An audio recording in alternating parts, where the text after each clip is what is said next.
Howdy, Full Metal Cowboy straight shooting a review of Hilda Season 1.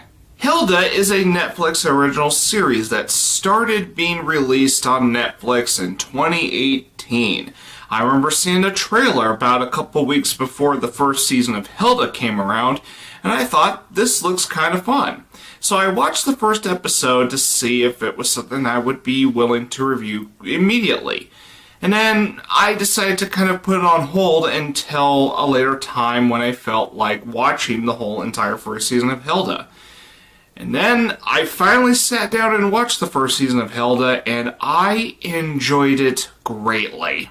Some of my friends already know that I am a huge fan of BoJack Horseman. It is currently my favorite Netflix show. And as I was on the lookout for other animated shows that Netflix had to offer, there really wasn't a number of adult animated shows that I was impressed with other than BoJack Horseman.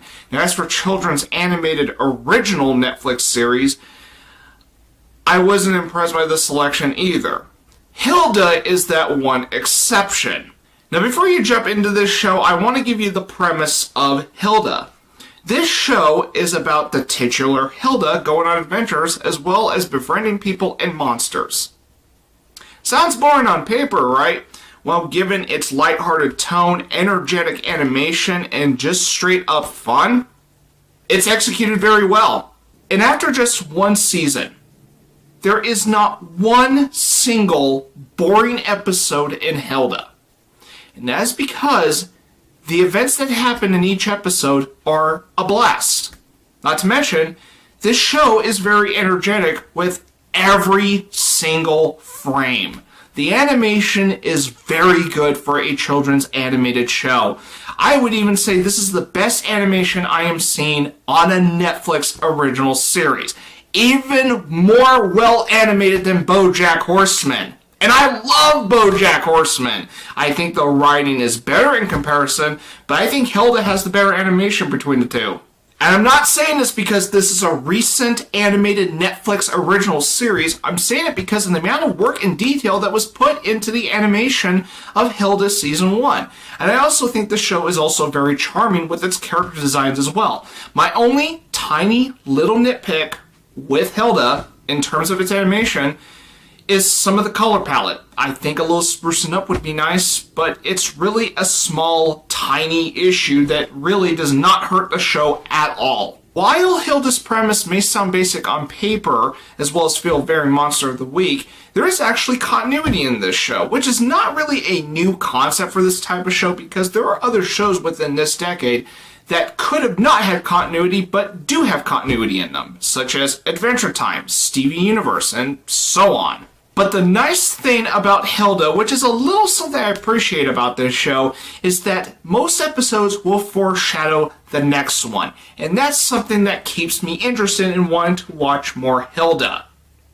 For something that is a lighthearted, adventurous series. And I've loved the titular main character since episode 1. And there's a little dilemma she faces very early on, and I'm willing to go into some detail but still being vague about it because this is at an early point, is that she is in a new environment, and she doesn't really get along while she's in this new environment. And it's little touches like that, which is why I appreciate writing like this.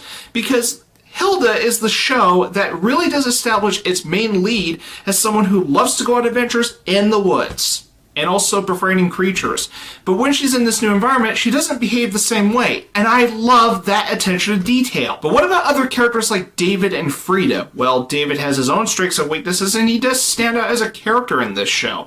As for Frida, she's quite the perfectionist, and she's a nice opposite to Hilda. Another character that has significant screen time is Hilda's mom, and I really enjoyed her presence throughout the entire show too. And there's even other characters like Alpha and Deku Scrub, Woodman, who are also bringing their own charm into this show as well. To be honest with you, there's nothing I dislike about Hilda after just one season. I really want to see more out of this show. I guess I'm going to have to wait until season 2 comes out. But for the time being, I highly recommend you watch Hilda if you want to see a finely animated television show. I'm going to be shooting a 9.5 out of 10 for Hilda Season 1. Now, if you excuse me, I got some other Netflix animated shows to watch and review, so I'll be reloading for my next review. So until then, I'll see you later. Really? Plane's gonna fly over?